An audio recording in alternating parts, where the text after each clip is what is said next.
Entonces, el título de nuestra enseñanza hoy es Reflejando a Cristo en nuestra vida. Entonces, el domingo pasado nosotros hablamos de cómo Pedro tuvo la oportunidad de presentar el evangelio por primera vez a los gentiles. Hablamos de que Pedro fue a la casa de Cornelio. Allí Pedro empezó a hablar acerca del evangelio de la paz, de la vida, la muerte y la resurrección de nuestro Señor Jesucristo. Mientras Pedro aún hablaba, el Espíritu Santo cayó sobre todos los que oían el mensaje y fueron salvos. Después de este momento se nos dice que Pedro se quedó algunos días en Cesarea. Las noticias de lo que sucedió en la casa de Cornelio llegaron a la iglesia en Jerusalén. ¿Cuál fue la respuesta de algunos en Jerusalén frente a lo que Dios estaba haciendo con los gentiles, especialmente en la casa de Cornelio? Pues vamos a ver el capítulo 11. Entonces vamos a empezar desde el versículo 1. Oyeron los apóstoles y los hermanos que estaban en Judea que también los gentiles habían recibido la palabra de Dios. Y cuando Pedro subió a Jerusalén, disputaban con él los que eran de la circuncisión, diciendo: ¿por qué has entrado en casa de hombres incircuncisos y has comido con ellos? ¡Wow! Mire, ¿alguna vez usted ha hecho lo que Dios le ha pedido y todo ha salido como Dios ha dicho? Sin embargo, la respuesta de las personas ha sido como estos hermanos aquí en Jerusalén. ¿Por qué? ¿Sí? ¿Por qué esto? ¿Y por qué lo otro? Por ejemplo, alguien te ofende o te hace algo y tú lo perdonas porque tú sabes que eso es lo que Dios te ha pedido, eso es lo que la palabra de Dios nos enseña. Y tú lo haces. ¿Y qué es lo primero que te dicen las personas? Las personas que no son creyentes te dicen: yo no hubiera perdonado a esa persona. Mire todo el mal que le ha hecho. Yo no. Tristemente, aún hermanos también pueden venir y decirte: esa persona no merece perdón. Esa persona nunca va a cambiar. Usted toma una decisión para su familia, alguien la va a criticar. Usted no hace algo, alguien lo va a criticar. Ahora, lo que quiero decirte frente a la crítica o comentarios, pues tristemente van a llegar. Le llegaron a Pedro, que es el apóstol de Jesucristo, nos va a llegar a nosotros. Pero el enfoque no va a ser en las críticas, porque pues ya sabemos que estas van a llegar. Pero el enfoque de nosotros hoy es cómo Dios usó a Pedro y cómo él manejó el tema de las críticas y cómo Dios lo guió a través de esto. Y creo que esto nos edificará mucho más, ¿sí? Podemos mostrar a Cristo y reflejar al Señor Jesucristo aún en momentos como estos, en momentos de críticas. También vamos a aprender a ver cómo Pedro llegó a tomar esa decisión, porque a veces hay decisiones que vamos a tomar que van a ser difíciles para otras personas. Entonces, dos cosas que vamos a ver: la respuesta y también usted puede ver cómo tomar mejores decisiones. Así que Pedro pasa un tiempo en Cesarea, después sube a Jerusalén y allí es recibido por un grupo de personas que Lucas los denomina los de la circuncisión. Este grupo eran creyentes judíos que aún guardaban fuertemente las tradiciones del judaísmo y de la ley, especialmente el tema de la circuncisión. Ese lo vamos a ver más adelante, pero porque esa era una señal del pueblo de Israel con Dios. De hecho, eso era algo que les recordaba a ellos que eran diferentes a otras naciones. Pero ¿qué había detrás del tema de la ley, de guardar la ley? Bueno, a los judíos desde pequeños se les había enseñado que ellos serían justos delante de Dios si guardaban la ley, si hacían todo conforme a la ley. Y de ahí nace un legalismo por querer cumplir la ley al pie de la letra. Y esto, de hecho, se convirtió en una carga para muchas personas. Mire, la ley no es mala. La ley es buena, la ley es perfecta, pero la ley nos muestra que nadie puede pararse delante de Dios y decir: yo soy justo y sin pecado.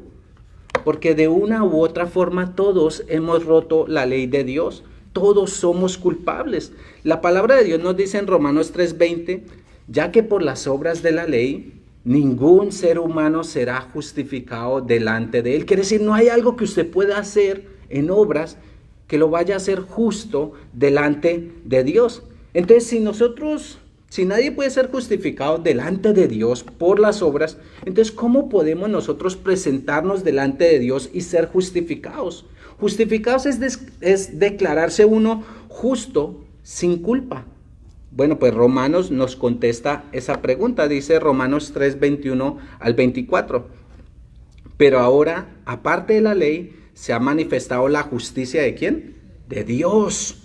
Testificada por la ley y por los profetas, la justicia de Dios por medio de la fe en Jesucristo para todos los que creen en Él, porque no hay diferencia, por cuanto todos pecaron y están destituidos de la gloria de Dios, siendo justificados gratuitamente por su gracia, mediante la redención que es en Cristo Jesús. Nuestra justificación es por la fe de lo que Jesucristo hizo en la cruz. Nuestra justicia no es por lo que yo hago, es por lo que Cristo hizo en la cruz por nosotros. Por eso nosotros colocamos nuestra fe ¿en quién? En Jesús, en lo que Él hizo en la cruz.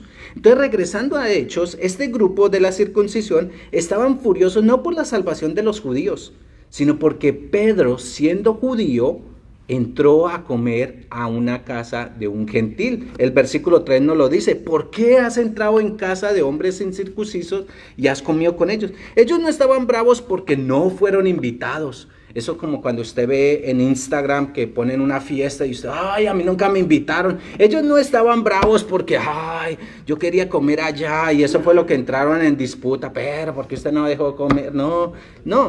Recordemos que para los judíos entrar en una casa de un gentil era una abominación. Esto hacía impuro a un judío. Eso era como si un judío renunciara a la ley.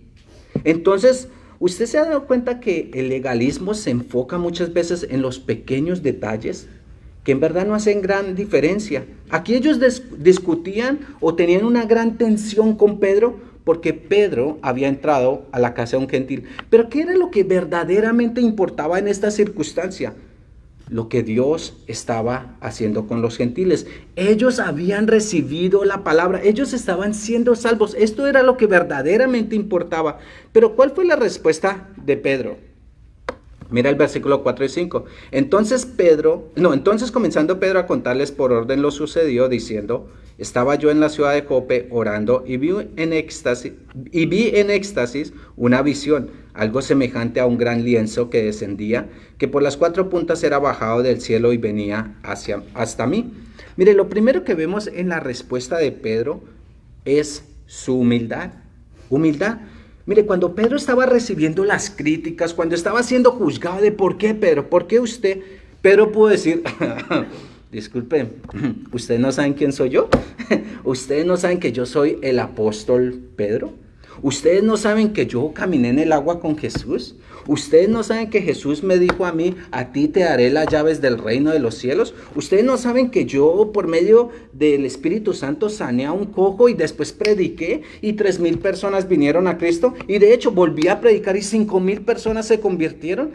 No hace mucho sané a un cojo llamado Eneas y de hecho resucité a Dorcas. ¿Usted no sabe quién soy yo para que usted me esté criticando?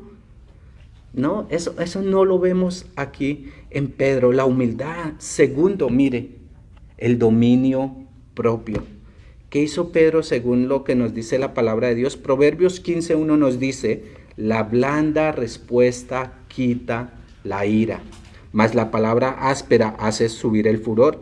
Pedro no explotó contra ellos. A veces cuando una persona recibe críticas, lo primero que hacemos es que explotar, ¿por qué? Y buscar la manera de devolverle el golpe y mucho más fuerte para que a la persona le quede claro que no me tiene que criticar. Pero mire, eso no fue lo que hizo Pedro. Calmado, con humildad, con dominio propio, empezó de hecho a contarles por orden lo que había sucedido. Mire, lo tercero es que Pedro les explicó el motivo para que ellos tuvieran un mejor entendimiento de la circunstancia y entendieran toda la historia. Esto es muy importante, conocer toda la historia para tener un mejor entendimiento de lo que sucede. Mire, esto es muy válido, por ejemplo, en la consejería de parejas. A veces uno escucha una parte o un problema o algo y uno dice, wow. Pero cuando uno pone a la otra persona al frente, ya la historia cambia. Ya uno dice, wow, ya entiendo todo. Es bueno porque así tenemos un mejor entendimiento de lo que sucede. A veces la crítica puede venir porque no se conoce toda la historia. También, mire de dónde vino las acciones de Pedro, por qué Pedro tomó esa decisión. Y nos dice el versículo 5 que Pedro se encontraba ¿qué? Orando. Pedro estaba buscando de Dios y fue en ese momento cuando Dios le habló. No fue basado en sentimientos o emociones. Pedro no dice, uy, no, es que yo estaba ahí y sentí una buena vibra hacia los gentiles y allá me llevó las buenas vibras. No estaba lloviendo, entonces yo sentí que me tocaba ir allá.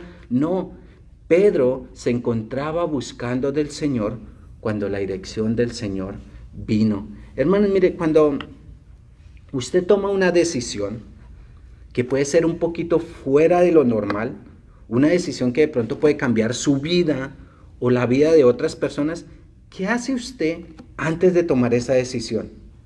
¿Usted ora? ¿Usted pasa tiempo en la palabra? ¿O usted simplemente se guía por las emociones? ¿Qué pasa con las emociones? Que a veces las personas quieren una respuesta de por qué usted tomó una decisión. Y usted va a decir, bueno, pues es que yo me sentí bien. Y la otra persona, pero yo me siento mal. Y usted lo que va a terminar es tener un choque de sentimientos. Yo me siento bien, el otro se siente mal y no hay una dirección. Pero Pedro deja muy claro aquí que su decisión vino de un tiempo de ¿qué? Oración. Pedro pasó ese tiempo de oración. Mira el versículo 5 al 9. Estaba yo en ciudad de Jope orando y vi un éxtasis, una visión, algo semejante a un gran lienzo que descendía, que por las 4 puntas era bajado del cielo y venía hasta mí. Cuando fijé en él los ojos, consideré y vi cuadrúpedos terrestres y fieras y reptiles y aves del cielo, y oí una voz que me decía, levántate Pedro, mata y come. Y dije, Señor, no, porque ninguna cosa común o inmunda entró jamás en mi boca. Entonces la voz me respondió del cielo por segunda vez, lo que Dios limpió no lo llames tú común. Ya hemos nosotros hablado acerca del significado de esta visión, pero mire que Pedro explica que al comienzo para Pedro tampoco fue muy clara la toma de esta decisión. Podemos decir que Pedro lo pensó 2 veces, dijo, no estoy muy seguro de que esta sea la dirección, pero mira, si tú lees el versículo 12 al 15, mira lo que nos dice, y el Espíritu me dijo que fuese con ellos sin dudar. Fueron también conmigo estos 6 hermanos, y entramos en casa de un varón, quien nos contó cómo había visto en su casa un ángel, que se puso en pie y le dijo, envía hombres a Jope, y haz venir a Simón, el que tiene por sobrenombre Pedro. Él te hablará palabras por las cuales serás salvo tú y toda tu casa. Y cuando comencé a hablar, cayó el Espíritu Santo sobre ellos también, como sobre nosotros al principio. Mire, aunque había duda al comienzo, el Espíritu le confirmó a Pedro que esto era lo que él tenía que hacer. Esto es muy importante, mire, orar es importante, pero también es importante escuchar la palabra de Dios. A veces las personas toman una decisión y dicen, ay hermanas, que yo hice esto, oré, pero no salió todo como yo esperaba. La pregunta es, ¿cuál fue la respuesta de Dios a tu oración? Nosotros podemos orar y está bien, pero el que toma la última palabra no somos nosotros. Es Dios. Nosotros oramos para pedirle a Dios, Señor, muéstrame cuál es tu voluntad. ¿Tú qué quieres que yo haga en esa decisión? Aquí el Espíritu Santo estaba guiando a Pedro y le dejó muy claro que esa era la decisión que él tenía que tomar. A Pedro no le quedó dudas. Dios estaba emparejando todo. Dios trajo de Cesarea a los hombres enviados por Cornelio. Él tuvo una visión. Cornelio había recibido la visita de un ángel. Dios le mostró a Pedro, mira, este es el camino que tienes que tomar. De hecho, hasta le mostró el propósito, dice el versículo 14, para que Cornelio y su familia fuera salva. Pedro le dice, mire, esta decisión que yo tomé no era ni siquiera para mi propio beneficio. Esta decisión era para llevar el mensaje de salvación. También, mire, nosotros necesitamos pedirle a Dios sabiduría y entendimiento para cuando nosotros respondamos a las críticas. Sabiduría porque mire, recuerden que los de la circuncisión, que pues ya hablamos de ellos, estaban bien bravos porque Pedro entró en la casa de un gentil a comer. ¿Ustedes notaron en el versículo 13 dónde estaba el ángel del Señor? Dentro de la casa de Cornelio. Si Dios envió un ángel para entrar a la casa de Cornelio y darle un mensaje, él podía enviar a un judío, a un hombre, entrar a la casa de Cornelio. Los ángeles estaban en la misma presencia del Señor y de ahí el Señor envía a este ángel para entrar en la casa de un gentil. Dios no hace acepción de personas. También dentro de la misma casa de Cornelio, ¿quién estaba ahí o quién descendió? El mismísimo Espíritu Santo. ¿Sí? Eso es muy importante nosotros pedirle a Dios sabiduría, porque aquí Pedro les está demostrando quién estaba en esa casa. Y a veces nosotros podemos juzgar porque vemos algo y no sabemos lo que Dios está haciendo ahí dentro. No sabemos qué está haciendo Dios en la vida, en el corazón de la persona. A veces nos fijamos por lo que nuestros ojos ven, pero Dios está trabajando en el corazón de la persona. Algo también que es bueno para tomar decisiones y especialmente entre creyentes. Mire que en el versículo 12 Pedro dice que había otros hermanos que le acompañaron. De hecho dice 6. Habían testigos que podían soportar o confirmar las palabras de Pedro. Es bueno, hermanos, cuando nosotros tenemos hermanos que nos ayuden en oración, que caminen con nosotros en ciertas decisiones, en pedir opinión. Siempre es bueno tener un hermano que usted conoce, que es firme en la palabra de Dios, que usted sabe que es un hombre o es una mujer de Dios y que usted puede ir y pedirle, ven, ora.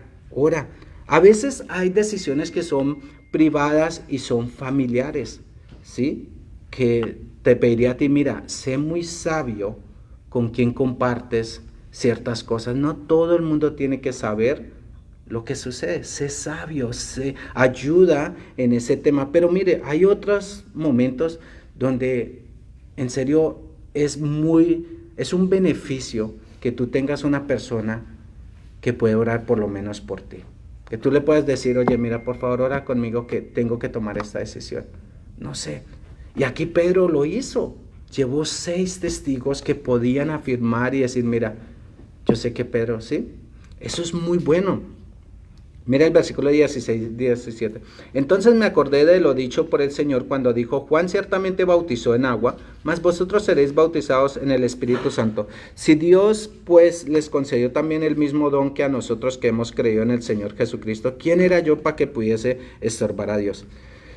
Si de pronto pues tú no has estado acá por los últimos domingos y ya hemos hablado acá de lo que sucedió en la casa de Cornelio, mira, puedes ir en el Facebook, ahí están. Pero lo que quiero que veamos aquí es que la acción o la decisión que Pedro tomó era acorde o no contradecía la palabra de Dios. Cuando Pedro estaba ahí en la casa de Cornelio, dice que recordó las palabras de Jesús. Los gentiles también estaban siendo bautizados con el poder del Espíritu Santo como los judíos. Y hermanos, mire, ¿qué tan importante es esto? No solamente para dar defensa en nuestras acciones, pero también para la toma de decisiones. Que nuestras decisiones nunca vayan en contra de la palabra de Dios. ¿Sí? A veces las personas toman decisiones y uno pregunta, ¿pero por qué? ¿Por qué tomaron esa decisión? Y no es para criticar, ¿sí? Para que os digan, sí, hasta los pastores critican todo, pero no, mira, es que simplemente hay decisiones que claramente van en contra de la palabra de Dios. Hermanos, es que mire, estamos viviendo juntos, no somos casados, pero ella duerme en un cuarto y yo en otro. Uno, ok. Hermanos, es que yo voy a esos lugares, ellos toman, ellos hacen, pero pues yo estoy para hacer una luz. Ok. Hermanos, es que la situación está dura, entonces por eso tomo estas decisiones, los impuestos están altos, entonces por eso yo miento aquí, y uno, Ok, ok, hermanos. Mira, si algo contradice la palabra de Dios, es Dios diciéndote a ti, ese no es el camino. No lo tomes, no tomes esa decisión. La palabra de Dios nos dice en el Salmo 119:11, en mi corazón he guardado tus dichos para no pecar contra ti. Si la decisión va en contra de la palabra, no la tomes. Mire las palabras de Pedro, ¿quién soy yo para estorbar a Dios? A veces por tomar decisiones en contra de la palabra de Dios, podemos estorbar, por decirlo así, los planes de Dios. A veces los cristianos viven y toman decisiones de una manera que no va acorde a la palabra de Dios. Y hay personas que a veces están mirando y ven a los cristianos tomar esas decisiones y dicen, wow, pues, la verdad no, pues, ¿qué diferencia hay entre un cristiano y esta persona por la toma de decisiones? Pero mire, cuando nosotros tomamos decisiones basadas en la palabra de Dios, mira lo que sucede, mira lo que sigue en los versículos, en el versículo 18. Entonces oías estas cosas, callaron y glorificaron a Dios, diciendo, de manera también que los gentiles ha dado Dios arrepentimiento para vida. ¿Qué sucedió? Dice que cuando escucharon estas cosas, callaron. Quiere decir que ya no tenían más palabras para hablar en contra de Pedro. Ya tenían toda la historia, entendían de dónde nació la decisión, cuál fue su propósito, cómo Dios acompañó y confirmó la decisión hecha por Pedro, cómo no contradecía la palabra de Dios. Y mire, y aquí viene un punto que me gustó mucho y le estaba pidiendo a Dios que me ayudara mucho, porque el segundo es que ellos glorificaron a Dios. Y en serio, me abrió los ojos esto, porque mire, comenzamos el estudio con una crítica.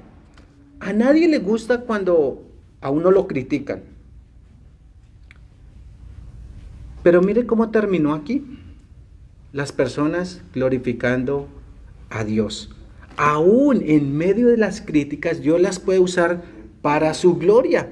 Uno a veces escucha a las personas, a mí me critican mucho.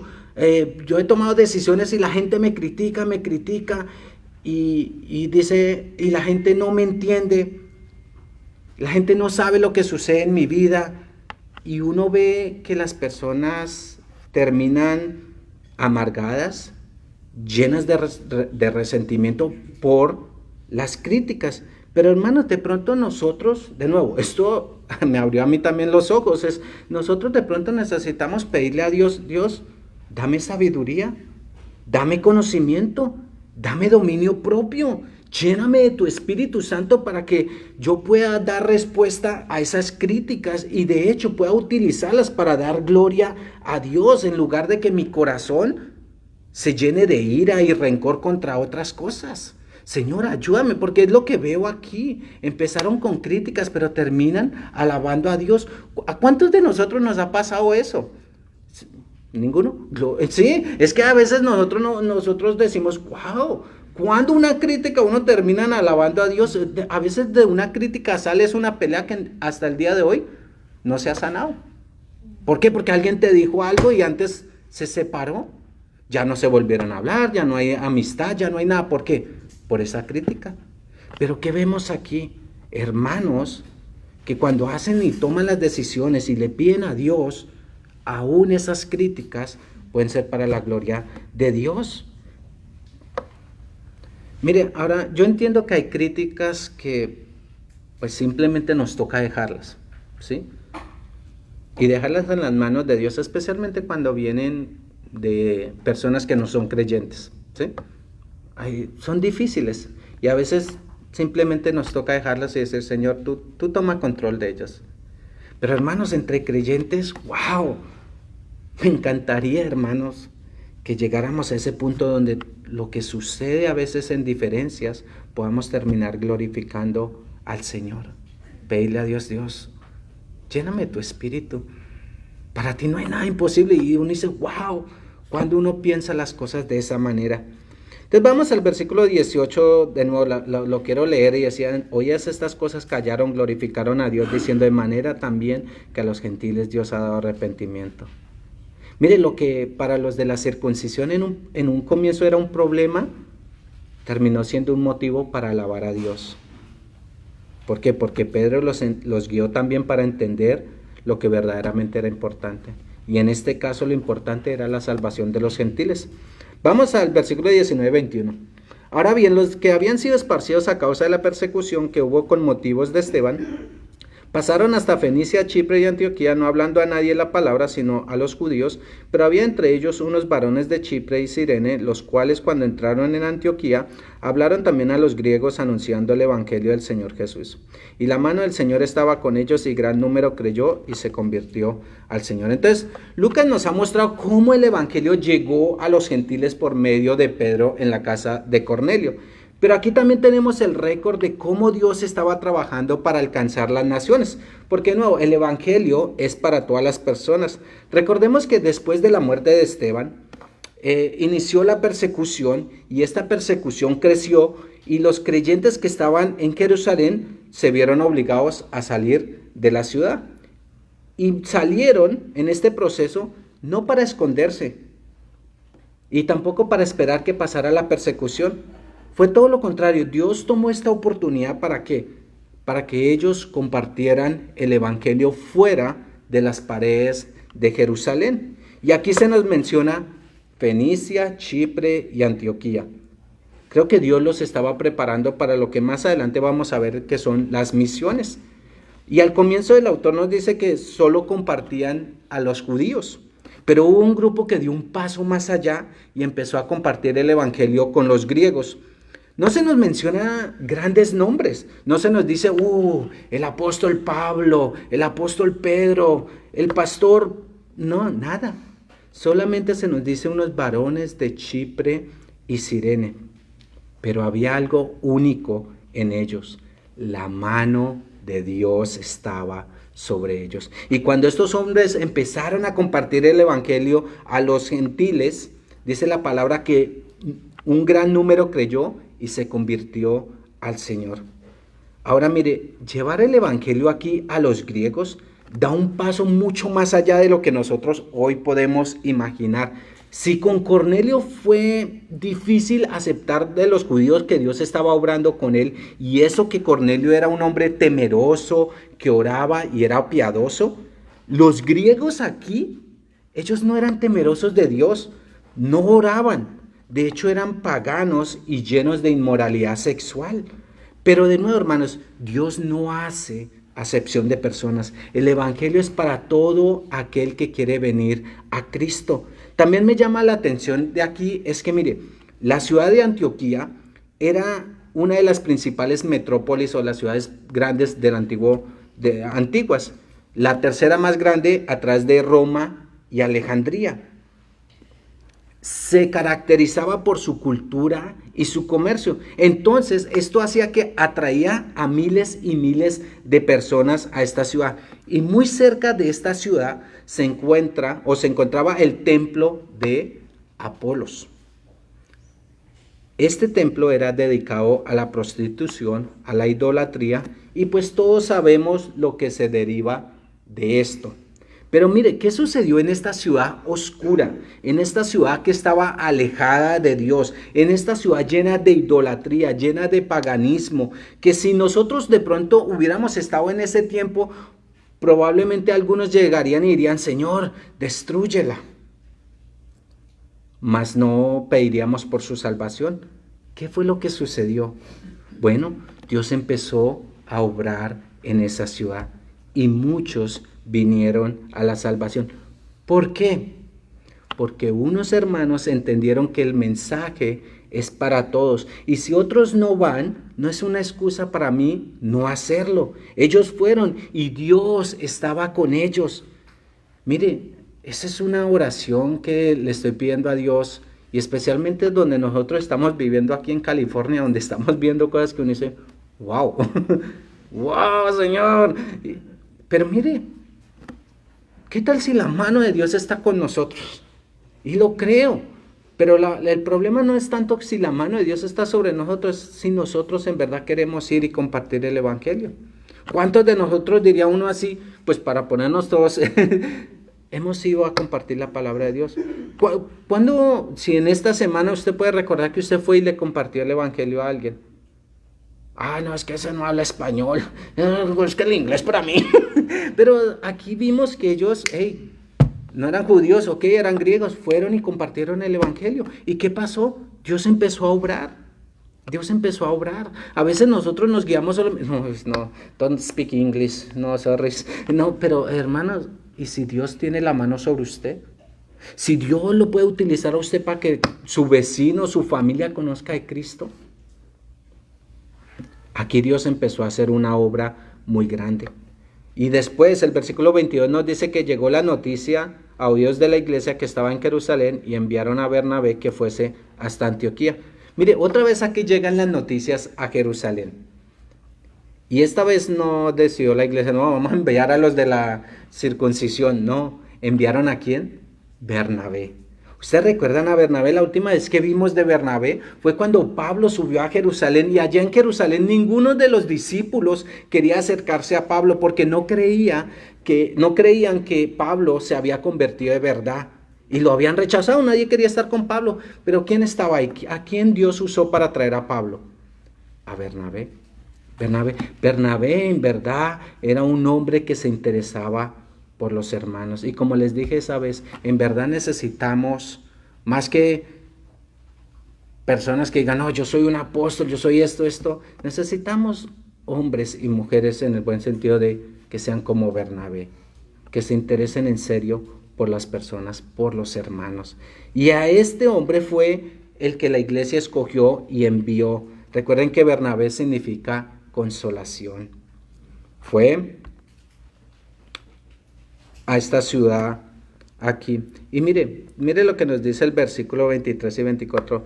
Cuando llegó y vio la ciudad, y vio la gracia de Dios, se regocijó y exhortó a todos a que con propósito de corazón permanecieran fiel al Señor, porque era un varón bueno y lleno del Espíritu Santo y de fe, y una gran multitud fue agregada al Señor. Mire, cuando Bernabé llegó a Antioquía y vio lo que Dios estaba haciendo, cómo las personas estaban siendo salvas, dice que se regocijó, se llenó de alegría al ver lo que Dios estaba haciendo. Y de hecho dice que exhortó a los fieles a seguir en el Señor. De nuevo, mire, Bernabé en serio tenía un corazón por las personas. Se nos describe que era bueno, lleno del Espíritu Santo y de fe. Este debe ser nuestro corazón, que se interese por las personas, que se interese porque las personas sigan caminando con el Señor y no se alejen. Mire, el camino de los creyentes no es fácil. Ser fiel es difícil, pero la palabra de Dios nos muestra cómo nosotros podemos permanecer fieles a Dios. Primera de Juan 2:24 nos dice, lo que habéis oído desde el principio permanezca en vosotros. Si lo que habéis oído desde el principio permanece en vosotros, también vosotros permanecéis en el Hijo y el Padre. ¿Qué es lo que escuchamos al principio? La palabra de Dios, el Evangelio. Eso es lo que nos llevó a nosotros a los pies de Cristo. Nosotros debemos permanecer en la palabra de Dios. Por eso siempre te digo, mira, vamos a leer la palabra de Dios. Por eso cada mañana que usted está aquí, usted toma una Biblia en su mano. ¿Por qué? Porque esto le va a recordar a usted lo que Cristo hizo por usted, que lo ama, que tiene un propósito para usted. Y por eso cuando usted lee la palabra de Dios, le recuerda y le va a ayudar a mantenerse fiel. Pero si usted se aleja de la palabra de Dios, pues poco a poco esa comunión que usted tiene con Dios, va a ser más difícil. Por eso mantente en la palabra de Dios. Jesús dijo en Juan 8:31, Jesús dijo a los judíos que habían creído en él, si vosotros permaneceréis en mi palabra, seréis verdaderamente mis discípulos. ¿En verdad somos discípulos de Jesús?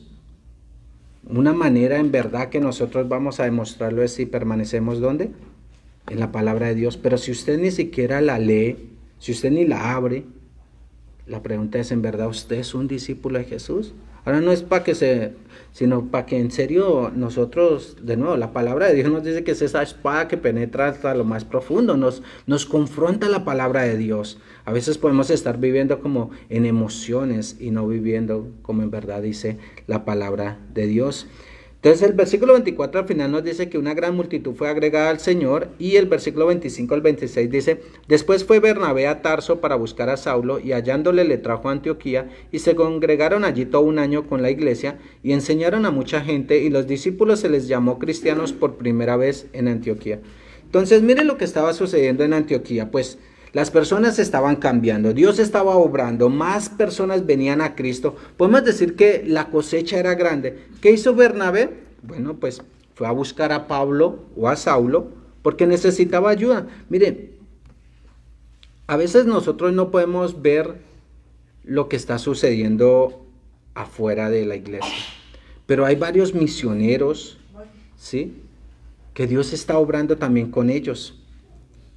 Y necesitamos nosotros también ser esas personas que entendemos que necesitamos trabajar juntos. Nosotros no somos llamados a ser los cristianos solitarios. Nosotros debemos trabajar unidos. Dice que Bernabé, pues la obra que pasó, pues fue y consiguió a Pablo y vino a la ciudad. ¿Y qué hicieron? Lo primero que se nos menciona es que se congregaron. Se congregaron. Para las personas que dicen que no importa congregarse, que eso la Biblia no lo enseña, que no es muy claro. Mira, acá dice que se congregaron, ¿sí? Pero mire que no solamente se congregaron, dice que también participaban en la iglesia. Dice que Pablo y Bernabé enseñaban a muchos, y ahí en Antioquía fue que a los creyentes se les llamó cristianos por primera vez. Ahora, el término cristiano no era algo para sentirse orgulloso, era más una burla para los creyentes. Pero me gusta mucho esto porque mire, no fue la iglesia que vino con la idea del nombre de, vamos a llamarnos cristianos. No fue la iglesia que dijo, vamos a llamarnos desde ahora en adelante cristianos. No, el nombre vino de la gente, de las personas que vivían en Antioquía. Ellos vieron este nuevo grupo en la ciudad, personas que se habían arrepentido de sus pecados, personas que colocaban su fe en el Señor Jesucristo, personas que empezaron a congregarse, empezaron a aprender más y más del Señor Jesucristo, empezaron probablemente ellos a ver cómo ellos actuaban y empezaron a ver algo totalmente diferente en ellos. Se dieron de cuenta que que ellos estaban siguiendo el ejemplo de lo que se predicaba, y por eso las personas empezaron a llamarlos cristianos. Probablemente ellos decían, mire, usted vive como ese Cristo que usted predica, usted vive como ese Cristo que allá anuncian, usted está viviendo de esa manera, por eso lo llamamos Cristos. Entonces los empezaron a llamar cristianos. Mire, si hoy las personas te miran a ti y miran la manera en que tú vives, la manera en que tú tomas decisiones, la manera en que tú respondes a una de las críticas, o en la manera en que tú ayudas a otras personas, ¿ven a una persona buena o ven a Cristo reflejado a través de tu vida? Hay personas buenas, pero que no reflejan a Cristo. Nosotros no somos llamados a ser simplemente buenas personas, nosotros somos llamados a reflejar a Cristo a través de nuestra vida. Gálatas 2:20 nos dice, con Cristo estoy juntamente crucificado, y ya no vivo yo, mas vive Cristo en mí. Y lo que ahora vivo en la carne, lo vivo en la fe del Hijo de Dios, el cual me amó y se entregó a sí mismo por mí. Juan 3:30 nos dice, es necesario que Él crezca y que yo mengüe, que las personas vean a Cristo a través de nuestra vida. 1 Corintios 11:1 dice, sed imitadores de mí, así como yo de Cristo. Miren, hermanos, que su vida refleje al Señor Jesucristo en todo ámbito, desde tomar decisiones, ayudar a otros, de orar por otros, de apoyar a otros. Mire, que su vida refleje a Cristo no solamente aquí, domingos de 11 a 12:30, usted sea cristiano y refleje a Cristo, sino que a través de toda la semana usted refleje a Cristo. Y la manera en que nosotros vamos a reflejar a Cristo es si en verdad nosotros pasamos tiempo acá, si conocemos al verdadero ejemplo para seguirlo. En verdad, si nosotros no conocemos al verdadero ejemplo, nunca vamos a reflejarlo. Nunca lo vamos a reflejar. Necesitamos conocerlo, necesitamos pasar ese tiempo en oraciones. Entonces, vamos a orar.